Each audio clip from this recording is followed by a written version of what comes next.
Good afternoon, everyone. Thank you very much for coming together for what I consider to be a solemn occasion, a patriotic occasion, and a prayerful one for our country. Today, we have the privilege of hearing from some of the most outstanding historians of all time in our country. More will be said about them later. But the distinguished Democratic leader of the Senate and I are honored to be with each and every one of you. We will have the presentation from our historians. We will hear the testimonials of our members. And the leader has his testimonials on the floor of the Senate since they are in session. So we're honored that he came over to the House to be with us. He served in the House for 18 years. Only recently has he exceeded that amount of time in the United States Senate. But we still lay claim to him and take pride.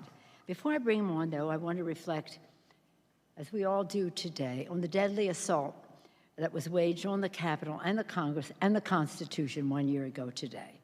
The insurrection was an assault not only on the building, but on the democracy itself, which that day was on the brink of catastrophe. Lynn Cheney told me something about George Bush. She said on the day of 9/11, when 9/11 first occurred, we just learned, he was in the White House, and he said, "These terrorists may shake the foundations of our buildings, but they will not shake the foundations of our democracy." What he said then applied then, and it applies now. Because of the courage of our members, the support of the Capitol Police, the staff, the custodial staff, the insurrection failed.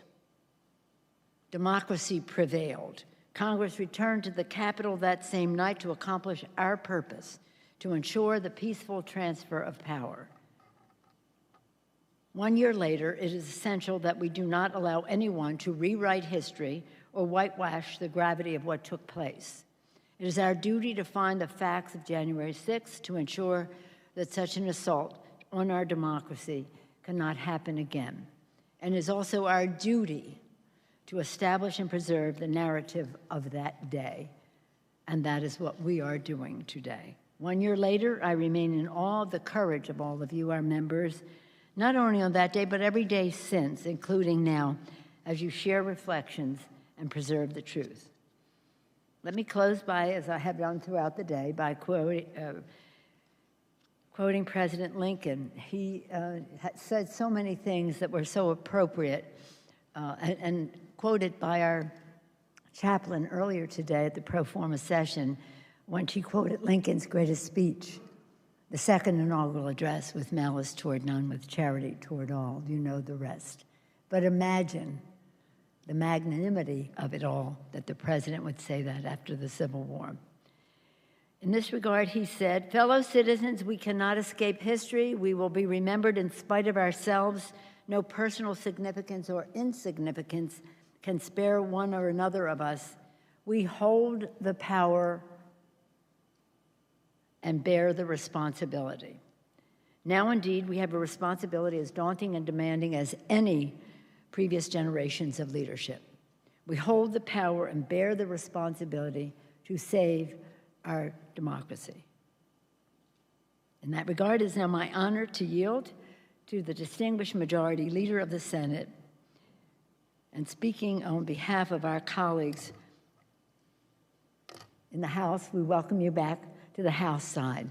And I want to thank the leader because he was so instrumental the night of the assault in ensuring that we would return to the Capitol and the world would see that the insurrection was defeated and victory had prevailed. Mr. Leader, Chuck Schumer.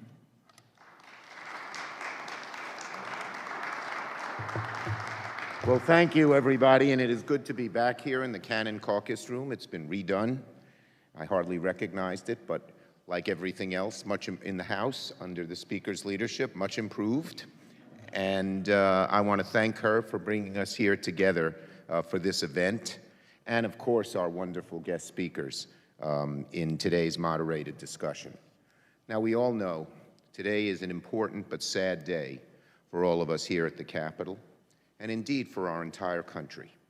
A year ago, a mob of radicals carried out for the first time in over 200 years an armed attack on the U.S. Capitol in an effort to undermine our constitutional order. History is clear. When democracies are in danger, it often starts with a mob. And that's why it's so wonderful that we're having our historians here today. We all know the mob can start out as a small number. Not everyone has to join it, but it just needs a critical mass of people who stay out of the way, who ignore it, or even condone those actions. And if it's allowed to grow, and leaders, irresponsible leaders, egg on the mob and encourage it, it can become poison to our democracy. And then the unthinkable becomes real. Democracy erodes and could, horror of horrors, and God forbid, vanish. But thankfully, that did not happen 1 year ago. Today, we pay tribute to all those who stared into the abyss to protect this building, our Capitol Police, our DC Metro Police, our National Guard.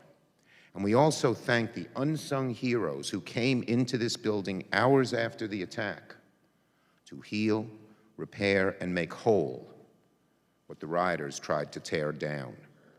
Our maintenance staff, our technicians, all those who came in late at night without complaint and brought the Capitol back to life. Above all, as we remember this day, we must also speak the truth about what happened a year ago, about the root causes of January 6th, its legacy, and what it portends to the future of our democracy. That's why conversations like the one today matter. It's an honor to join the speaker with Doris, Kearns, Goodwin, and John Meacham. Their works are some of the most authoritative accounts of American history in the public mind. And I also want to thank today's moderator, Dr. Carla Hayden, the president of the Library of Congress, who throughout her career has been one of the top library directors in the country. It's an honor. And finally, I want to thank my colleagues from both the House and Senate for sharing their stories. These stories are painful, but they radiate with the light of truth, and we must continue to shine that light upon them. So thank you for making that happen. And let's remember one more thing today. That powerful as the mob may seem at times, the counter is stronger. The wellspring of democracy runs deep. The strength of the American people is unshaken. And they've always stepped up in the end, Democrat, Republican, Independent, to preserve what has been handed down by the framers. I know we can do it again, and I want to thank you, each of us, in our small ways, for making that happen. Thank you.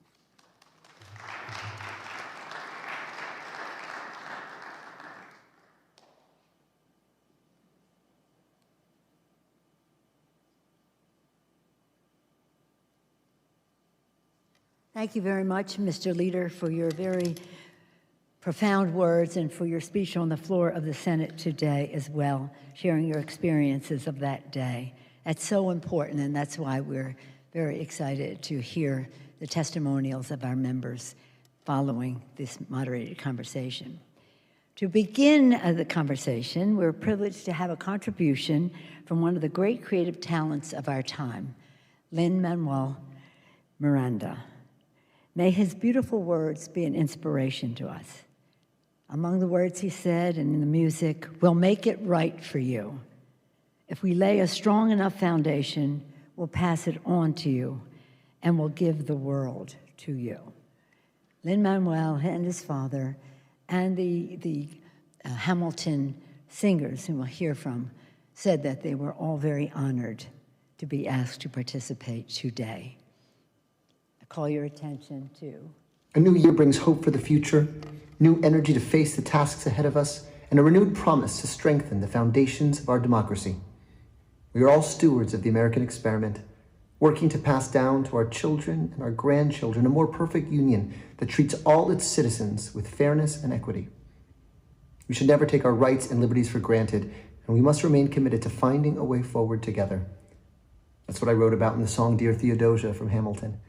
I believe no challenge is worth abandoning our efforts to unite as Americans. We'll keep working, generation after generation, until we reach that someday.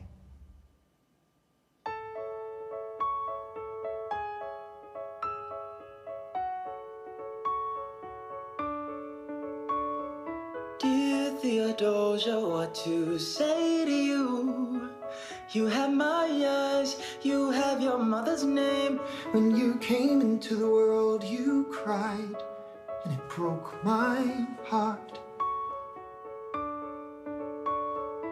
I'm dedicating every day to you. Domestic life was never quite my style. When you smile, you knock me out, I fall apart, and I thought I was so smart.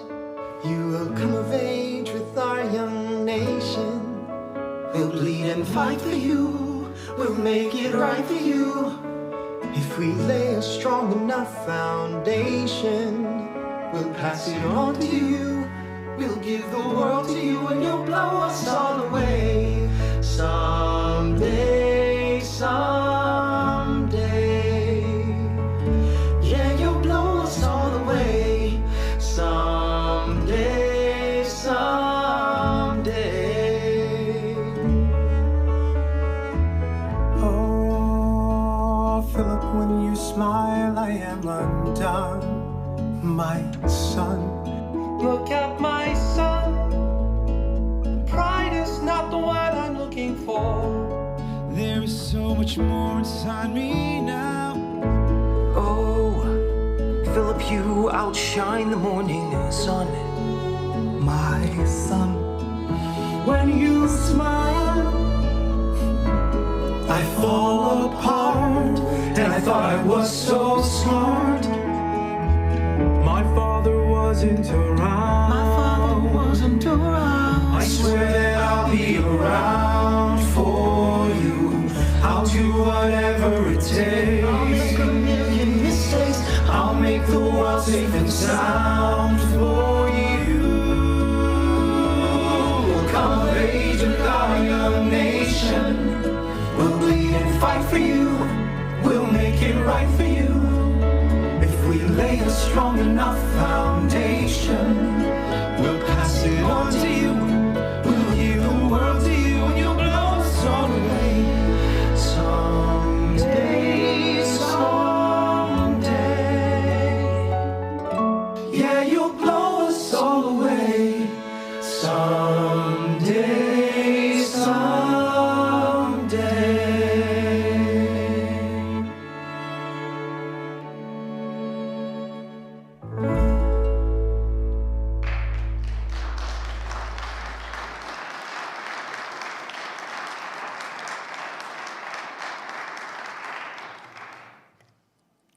Somehow the arts have a way of saying things in a way that connects, that we cannot do any other way. And that's why I thought it was really important for us to have the arts lead us in this discussion. And the further discussion is with some of the most outstanding artists, writers of our time. It's essential that we establish and preserve the narrative of January 6th. To do so, we are privileged to have the guidance of leading historians in our nation. Our moderator, Dr. Carla Hayden, is referenced by our distinguished leader, who as Librarian of Congress helps preserve the treasures of American history. We are very, very proud of you, Madam Librarian. She will have the privilege of truly introducing our guest, but I do want to thank Doris Kearns Goodwin, a national treasure, who chronicled some of the most pivotal periods and personalities in American history. We're waiting for Team of Rivals to be made into a musical.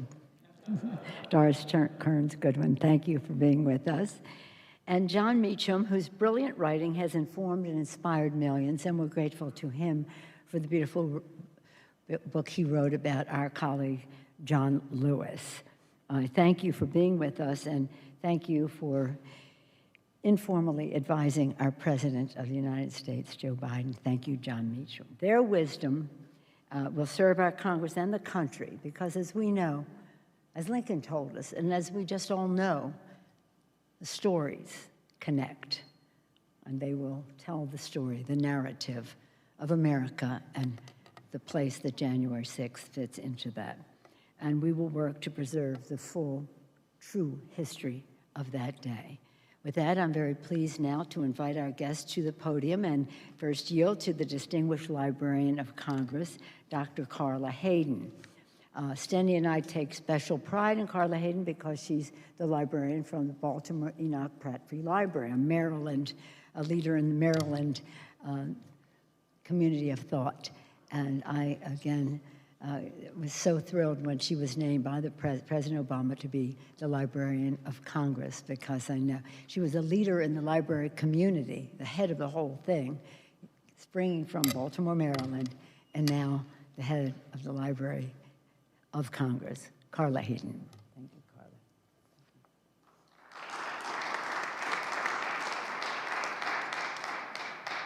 Well, thank you, Madam Speaker, and Senator Schumer, and all the members of Congress who are here in person and with us online, and as a librarian, a career librarian, who has spent her life working with bringing narratives to people. It is an honor for me to be with two of the leading and most distinguished historians. Thank you. I think we should all clap for that one. Thank you. This is a librarian's dream and everyone's dream, because you have both written and studied about the narrative of this country and some of the darkest times, some of the times that were triumphant. And as the Madam Speaker quoted from the song from Hamilton, if we lay a strong enough foundation, we'll pass it on to you. So I thought, could we travel back in time to the founding of this country? And were they sure? Did they know? What was going on then? You want me to go? Because being described as a distinguished historian, as Doris and I know, is like being the best restaurant in a hospital. You know, you want to win, but it's not that hard. But we're very grateful, and thank you to Madam Speaker and Senator Schumer. I think they would be surprised that we've come this far. They were incredibly aware of the fragility of democracy. They were aware of the fallibility of humankind. They had a keen awareness of sin and imperfection and appetite and ambition. They knew that the struggle in everyone's soul, which would find full expression in a popular government, was between generosity and greed and between kindness and cruelty. And the goal of the Constitution was, yes, there were checks and balances in a literal sense, but it was also about curbing our worst instincts, to give, as the speaker quoted earlier, to give our better angels a chance to take flight. Now, Doris is a better person than I am, as is Dr. Hayden, and we won't even get into Pelosi because she's so much better. But if I get things right 51% of the time, that's a heck of a good day. Why would a popular government be any different? Because a democracy is the manifestation of all of us. So our habits of heart and mind matter enormously. And what you saw a year ago today was the worst instincts of both human nature and American politics, which was the will to power over the idea of equality and the rule of law taking precedence. And without a recognition that this experiment is worth defending, this experiment is in fact, Jefferson called it the world's best hope in his inaugural, President Lincoln called it the last best hope. President Reagan called it the last best hope of man on earth, without a defense of that idea. And what that idea is that in fact we are all created equal. We are entitled to equal protection of the law, equal dignity, innate dignity. And without defending that idea, then we slip into a state of chaos.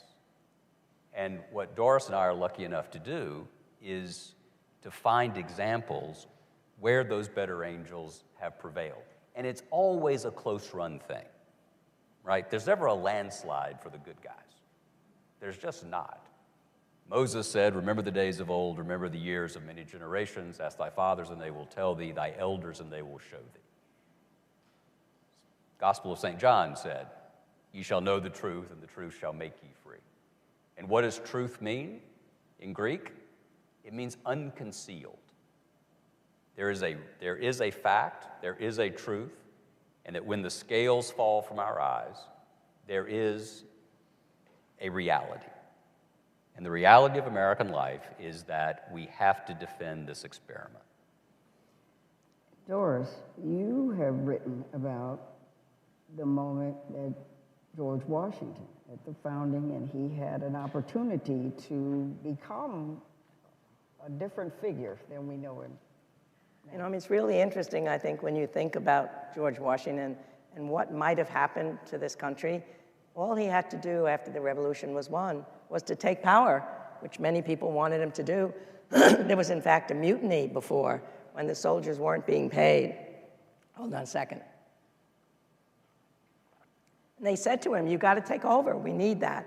It would have been so easy for him to have a coup, but he didn't. And that's when old George III in Hamilton said, if he really went back to Mount Vernon and resigned his commissionership, which he did, he'll be the greatest man in the world. And that's what he was. And then he becomes president of the United States, and he clearly could have had 3 terms, 4 terms, 5 terms, but he voluntarily decided there was an importance for the peaceful transition of power. And then what does he do? When he leaves us with that farewell address, which gives us such warnings today, which I know they read in the Senate every year, and it just talked about the baneful effects of party strife, which was just beginning to show its head.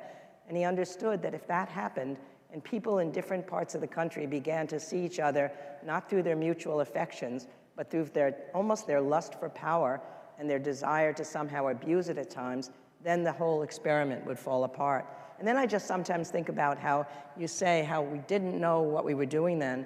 When I remember when I was first giving a lecture at Harvard on the presidency, and I found the wonderful quotes about what we might call the president. At one point, it might have been his mightiness, or it could have been his excellency, the protector of their liberties. And then Jefferson, I think, is the one who said, no, it should be Mr. President. And then Adams was apoplectic. There are presidents of garden clubs. There are presidents of Rotary clubs. There'll be no dignity. Without thrones, without dignity, the whole thing will fall apart. But of course, Mr. President, it became. So I think we look back on these things and we know it worked out. I mean, I keep thinking as an historian that the interesting thing is that we know what the people living at the time did not know. We know the revolution was won. We know George Washington became a president, not a military leader. We know that the Civil War ended with emancipation secured and the Union restored. We know that the Allies won World War II, but the people living through that time did not know that. So they're living with the same anxiety we're living through today. How will this fragile democracy, which is under attack today, resolve itself? And I guess the hope that that brings is that we've come through these really tough times before. And the hope is also that we're going to get to write the chapter of our story, just like our ancestors wrote the chapters of those stories. And they did pretty well. They failed us at times. But as you say, even though there's these bad angels, we've had extraordinarily good angels. Even on January 6th, as the speaker said, look at those people, those first responders. Look at the Capitol Police. Look at the women's movement, the gay rights movement, the civil rights movement, the people in the Civil War. We've had lots of people who were willing to step up and put their public lives against their private lives. And that's what we've got to depend on today. That's what we need in these years and months ahead. Now, both of you, though, have found some very chilling parallels between the 1850s, leading up to the Civil War and our situation. So could we go back to that tumultuous decade and share what transpired and what was going on. Well, the 1850s didn't end well, and so it is a chilling parallel. You had two competing visions of reality. You had two faiths. You had two interpretations of Scripture, both religious Scripture and secular Scripture, the Declaration of Independence. You had violence on the floor of the House. What you did not have was an insurrection, like the one you are commemorating today. On February 14th, 1861, when John Breckinridge, who had lost the presidency, along with Stephen Douglas, to Abraham Lincoln, was under pressure to decertify the electoral votes, he refused to do so. And Winfield Scott had fortified, and in fact, this experiment in liberty went on exactly 2 more months before Fort Sumter. 8 weeks before Fort Sumter, there was a plot to try to decertify the electoral count. Now, as Mark Twain once said, history may not repeat itself, but it does rhyme. The issue, I think, about the 1850s heading into that is that you did not have a common story. There was not a sense that we were all devoted to what became the most important sentence ever originally rendered in English, which is that all men are created equal and endowed by their Creator with certain inalienable rights, among them life, liberty, and the pursuit of happiness. An amazing sentence that has changed more lives around the world than any other single sentence. And it was written not in a vacuum, but as part of this remarkable experiment that we were part of and are part of, which was an entire reorientation of reality when you think about it, from popes and princes and prelates and kings who were given authority over all of us. It was a vertical universe. Then what happened? We got Gutenberg. You got to love a conversation where Gutenberg comes up, just as a basic rule. We nerds bring up Yeah, Gutenberg. exactly. This is like dork porn right now. You've got Gutenberg, the Protestant Reformations, the spread of literacy, the scientific revolution, the Scottish moral enlightenment, the European Enlightenment, an entire shift in the world from being organized this way to being organized this way, where we, in fact, were given the power to determine our own destinies. And the American Revolution, for all of its flaws, was the fullest political manifestation of that shift in reality. That's the idea. That's why soldiers were hitting Omaha Beach. That's what drove the women of Seneca Falls. That's what drove John Lewis and Hosea Williams and so many other people across that bridge. It was that there is an idea worth defending. And if enough of us do not assent to that idea, then madness comes. And the task of any generation, as Doris was saying, the task of any citizenry, the task of any Congress, is to remind people that, in fact, in diversity, there's strength. And it's always a close-run thing. It's not going to be easy. But it has worked before, and it should be able to work now. Well, I think the chilling thing about the 1850s is when I think of the attack on Senator Sumner, the anti-slavery senator from Massachusetts, by Preston Brooks, the South Carolinian congressman, it happened in the Senate, and because of that, it touched, as one historian said, the hearts and minds of the American people in a way lots of other anti-slavery people had been attacked before, but somehow it hit home. And there was a sense in which, for a while, more people joined the Republican Party. Abraham Lincoln joined it after that. The moderates and conservatives realized they had to leave the party structure behind. The Whig Party collapsed. And I thought that was going to happen, that a line had been drawn after January 6th in the same way. Because sometimes these events just touch you, and there's a fundamental sense on the part of the people that something had to change. And we got Abraham Lincoln out of that. The sad, scary part of the 1850s is that Preston Brooks became a hero in the South, that the governor presented him with a silver goblet. People are running around with canes wanting to get other members of the anti-slavery movement. They'll get Seward next, they said. And it was part of that partisanship of the 1850s where you had alternative realities. Indeed, one historian said when you saw that event and you saw two alternative narratives, that's when you knew that something was happening to the country. And there is a sense, of course, that there was a partisan press in the 1850s.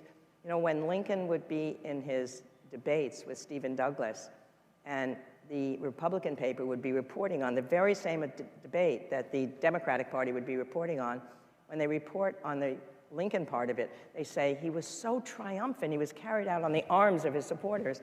You read the Democratic paper, and he fell on the floor. It was so embarrassing that he had to be dragged out by his supporters. So we have some of those parallels from the 1850s, and the only hope will be that you're right, it ended badly. I mean, obviously it ended badly with the Civil War, but out of that came what had to be done, which was to undo that original sin of slavery. And those people fought for that. We had a leader in Abraham Lincoln who carried us through that. And I think when we look at what happened, that's what you have to remember, that somehow some of these fights have to be fought. But hopefully it doesn't have to end up that way, that we'll know the mistakes we made in the 1850s. You could see the country moving apart. Each one of those events, Kansas, Nebraska, Dred Scott decision, John Brown, it pulled us further and further apart so that there was no talking to one another on either side. We can't let that happen today. If I may, and we have to incentivize this, right? We can't just preach at people. You have to find a way to make it in their interest to do the right thing. I wish that were different, but it's not. It hasn't been since Eden, you know, not our fault. So how do you do that? And I'd argue that one idea is history itself. What do you want the world to say of you? Do you want to be Bull Connor? Or do you want to be John Robert Lewis? Do you want to be Jefferson Davis? Or do you want to be Abraham Lincoln? Use the power of memory as an incentive, not as a bludgeon, but remind people that when we're at our best, we don't build statues to people who tear down. We build statues to people who create. I sometimes use what I call the portrait test. And I sometimes say when I'm lucky enough to talk to people who hold office, you know, what do you want us to think about when we look at your portrait? And it tends to work because y'all tend to think that people are going to be looking at your portrait, right? Yeah, now, Doris. And yours, ma'am. Doris. Well, there was another time, in the Bobblehead. turn of the 20th century. And you've written, Doris, about Teddy Roosevelt. And he was thrust into office after his assassination, President McKinley.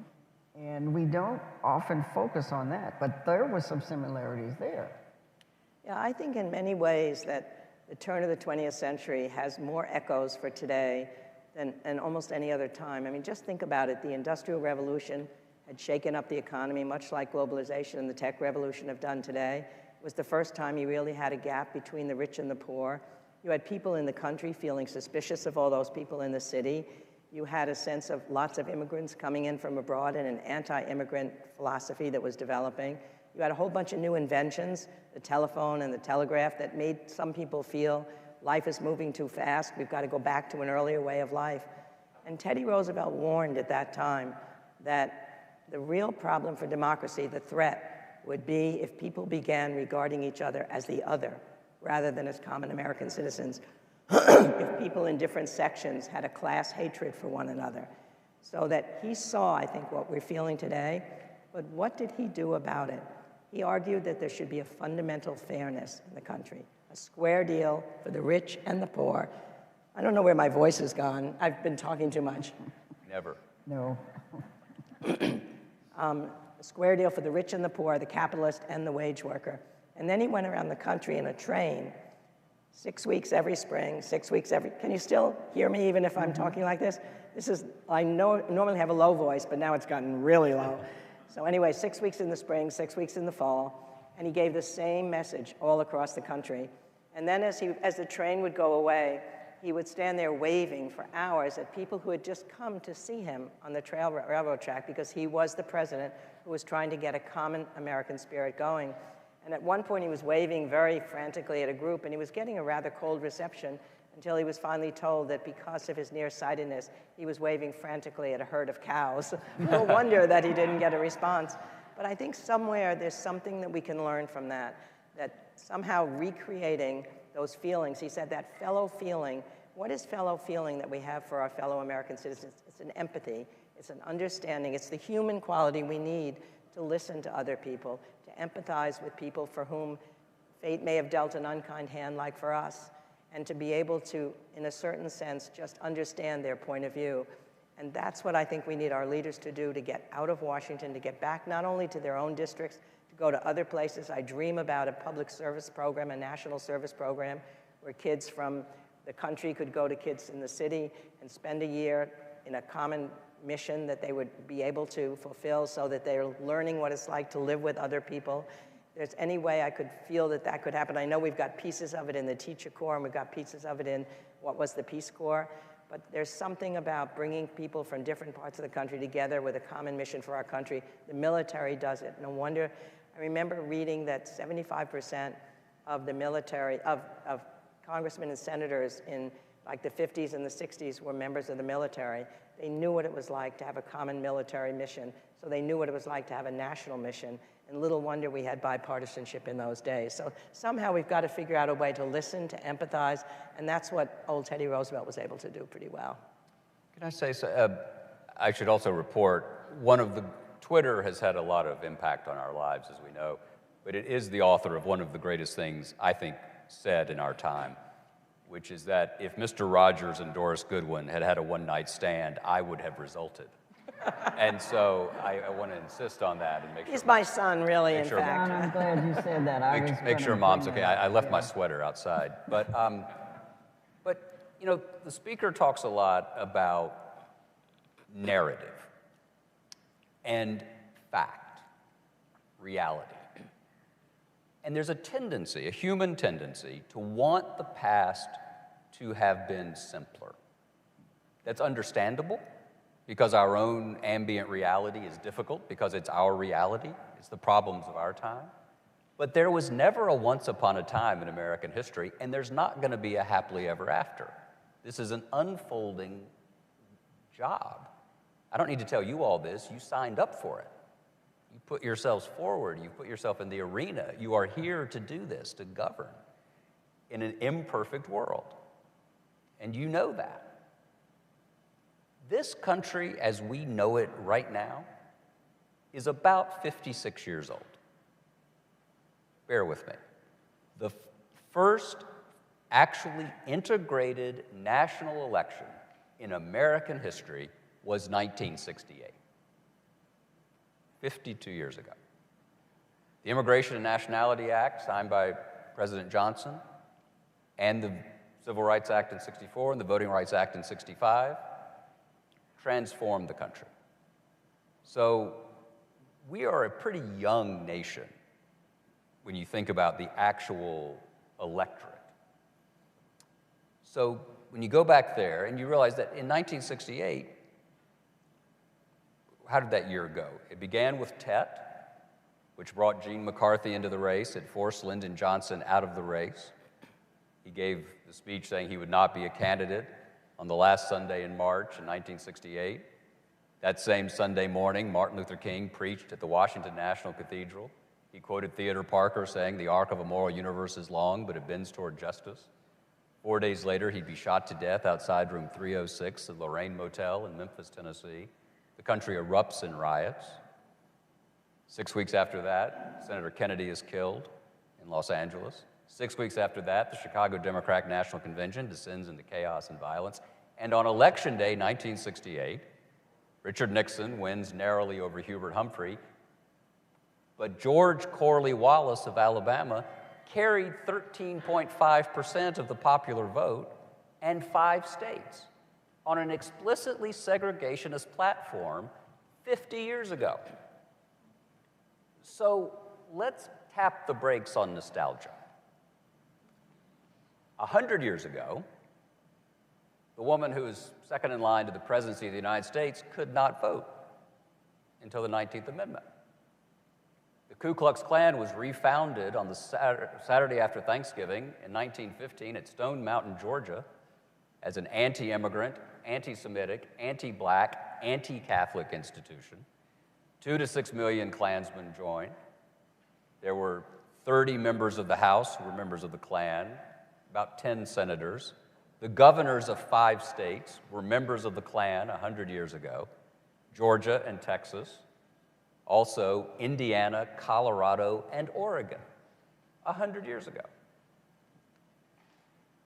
The governor of Georgia said we need to build a wall of steel as high as heaven to keep immigrants out. And the 1924 Democratic National Convention went to 103 ballots because there were 347 Klan delegates at Madison Square Garden who would not vote for Al Smith to be the nominee because he was Irish Catholic. I got to take you to a more hopeful moment. But wait. You're my endured. son. You're supposed to. Sorry, yes, ma'am. Yes. Won't you be my mother?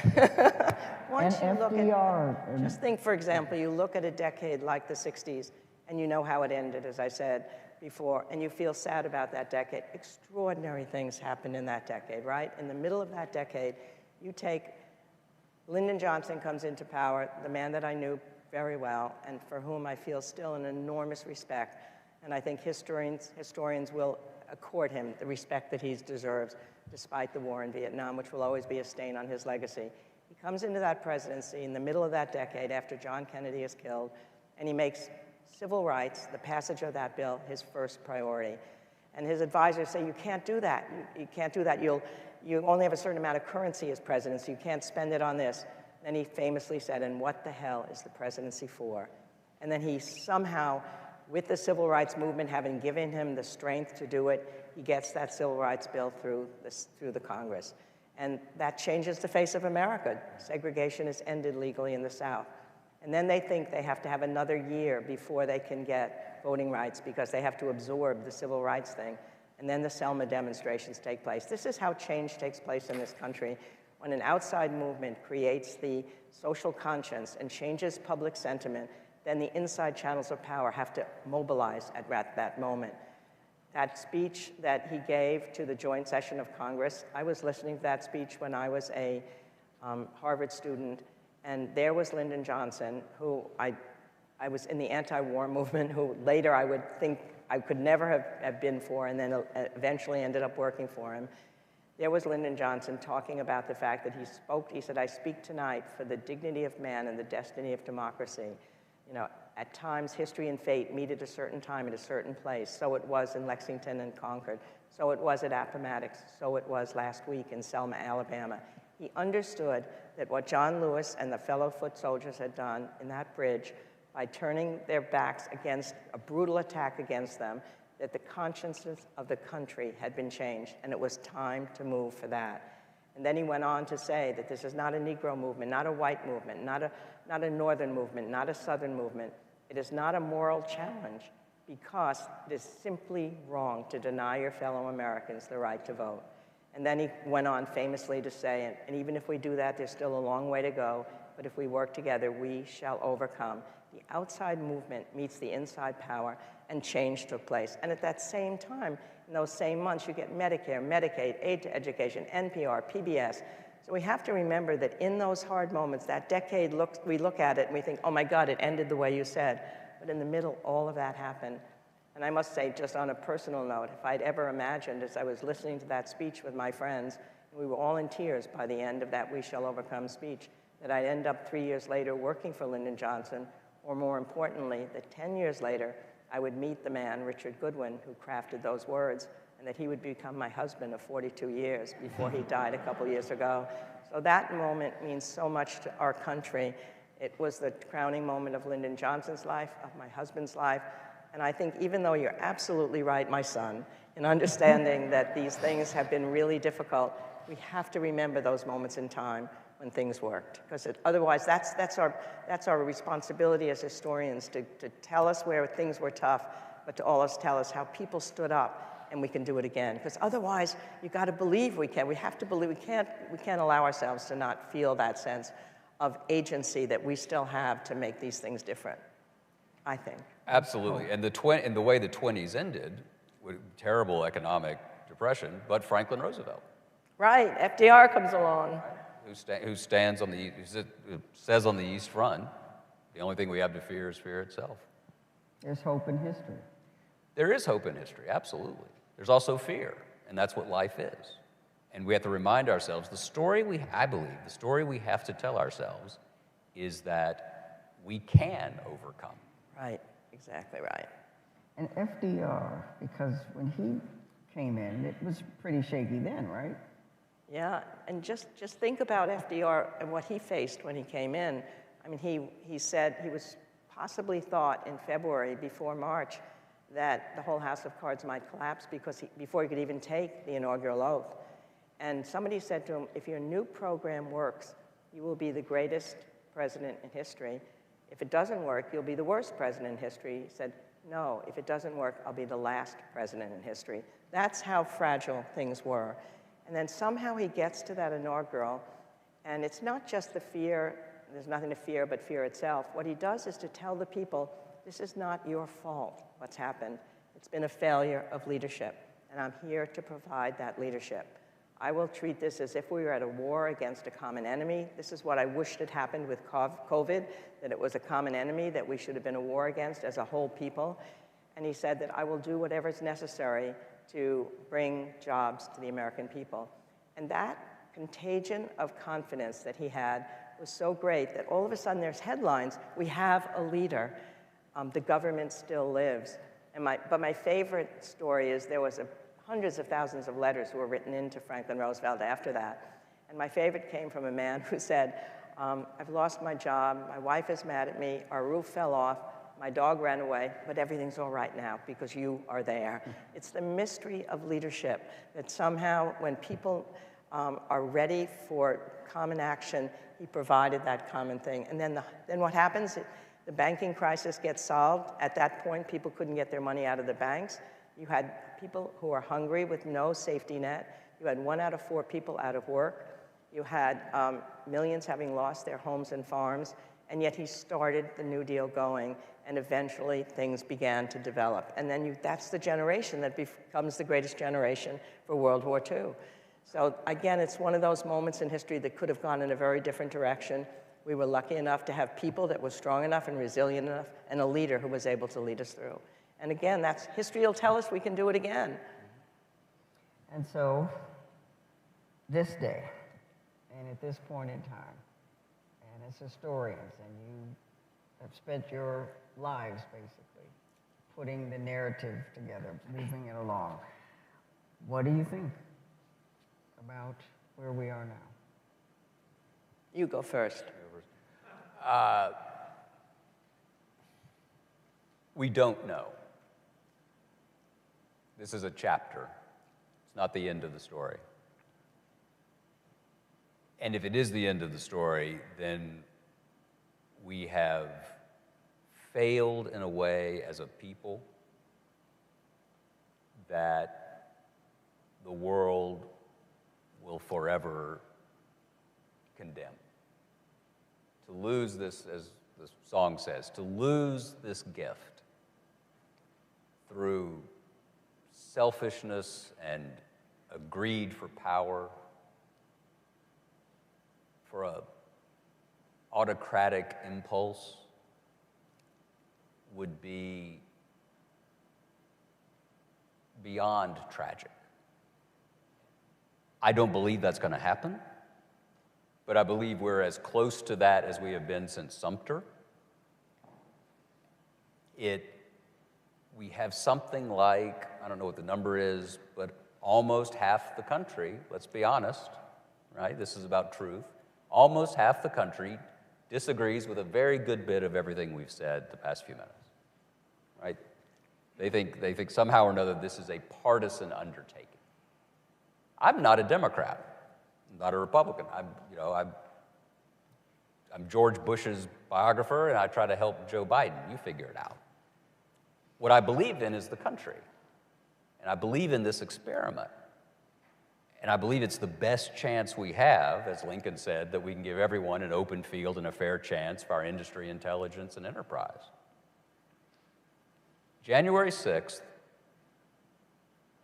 is, it's not a wake-up call. That's not quite the right way to put it. It is, as the president says, it's an inflection point. And it's either a step on the way to the abyss, or it is a call to arms, figuratively, for citizens to engage and say, no, we are more important. The work we are about is more important than the will and the whim of a single man or a single party or a single interest. And I think that's what the Select Committee is so important about right now. We have to retell the story of what happened on January 6th with all of the gaps filled in.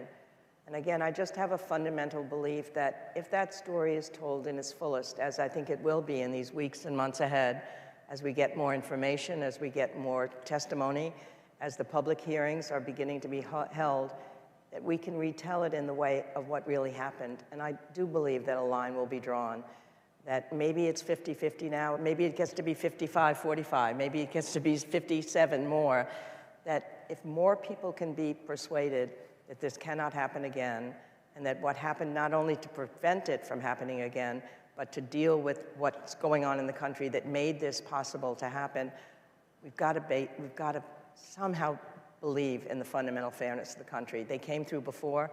Look at where we stood in 1940. This is what really gives me hope in a certain sense.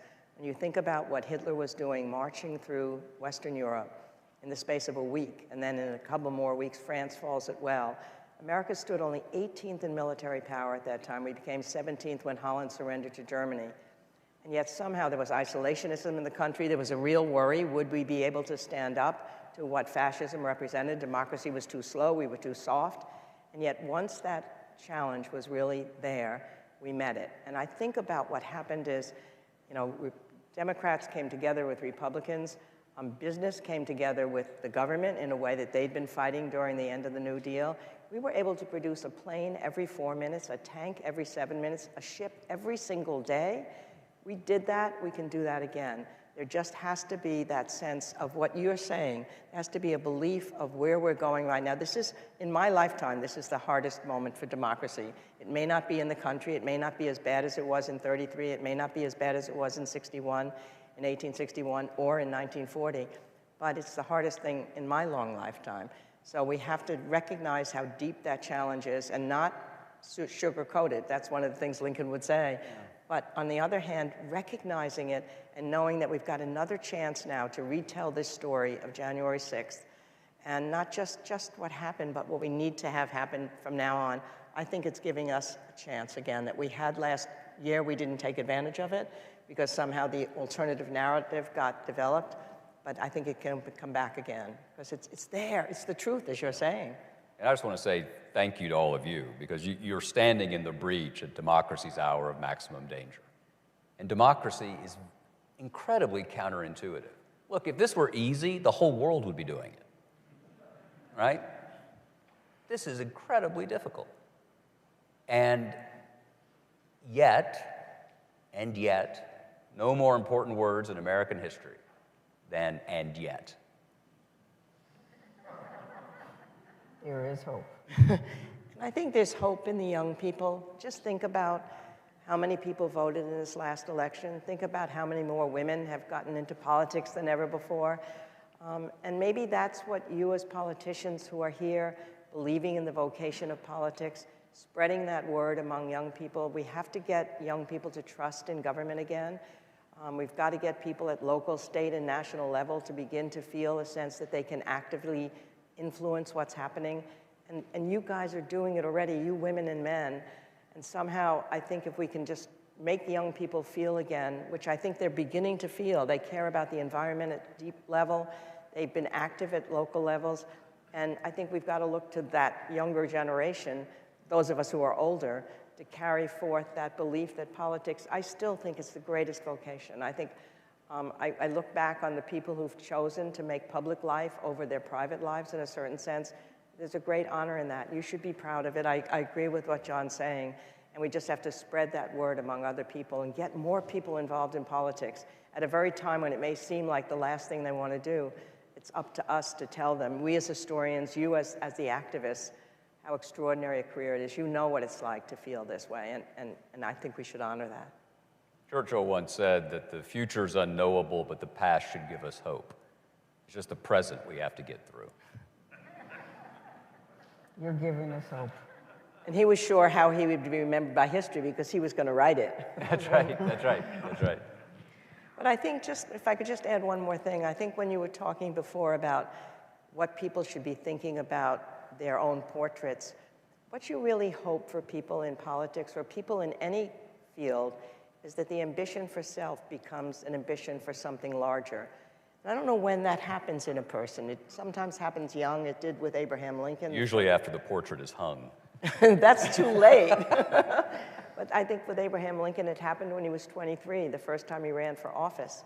And he was talking about the fact that he had a peculiar ambition to somehow be able to perform something that could be remembered by other people, that he could be valued for, having made a difference in people's lives. Sometimes for Lyndon Johnson, it happened later, when he had an almost fatal heart attack in the 1950s and was on his bed and was not sure about whether he was going to live, was so depressed they couldn't get him to mobilize. And all of a sudden, one day he woke up and he said, I've got to get shaved, I'm back. And they said, well, what brought you back? He said, I was lying here thinking, suppose I died now, what would I be remembered for?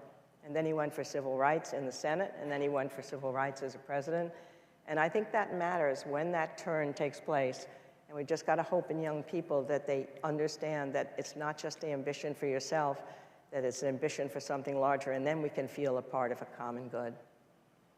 And he also worked with, and you mentioned it before, with the civil rights movement. I mean, and that can happen with the movements and working together.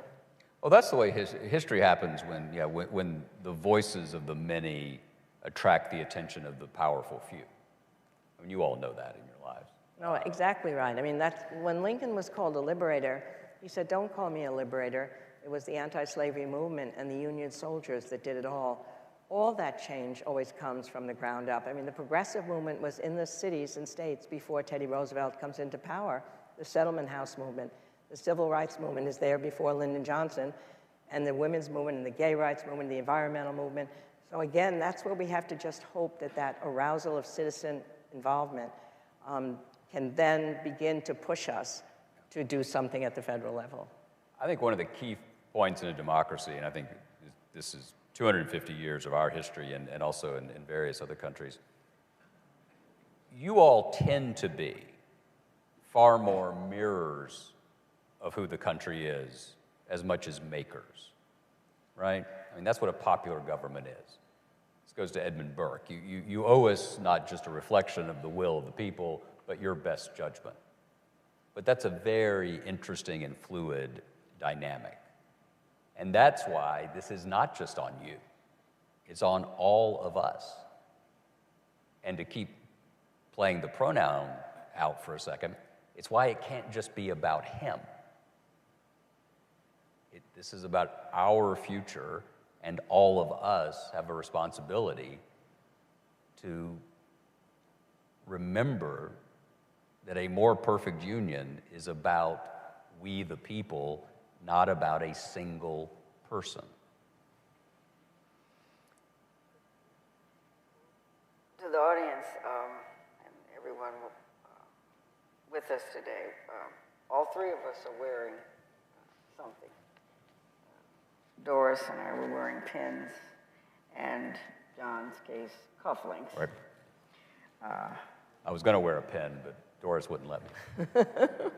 It's inscription that was in President Lincoln's, and I'm from Illinois, so that rings really something. In his custom-made top coat.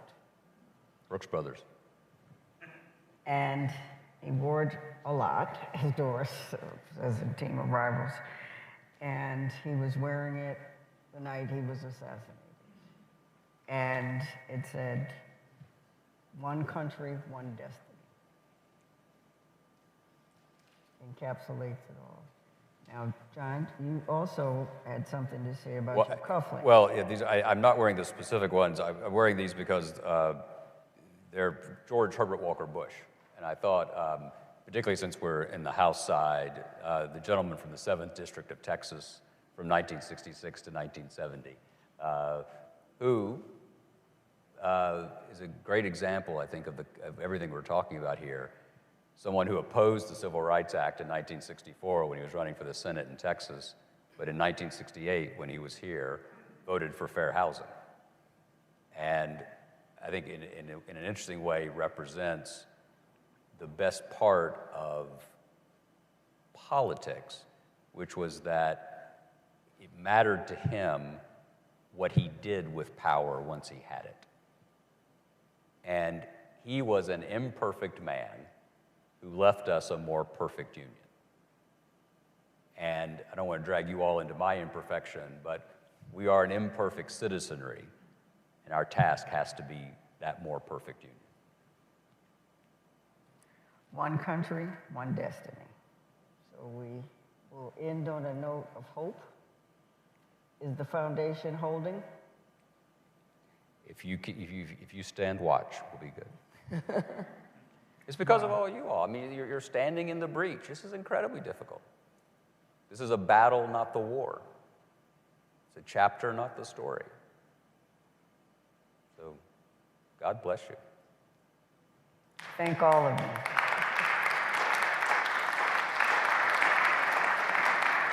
Okay.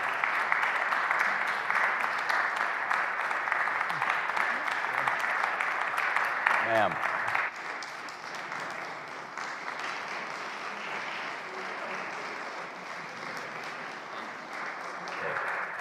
Which way do we go out?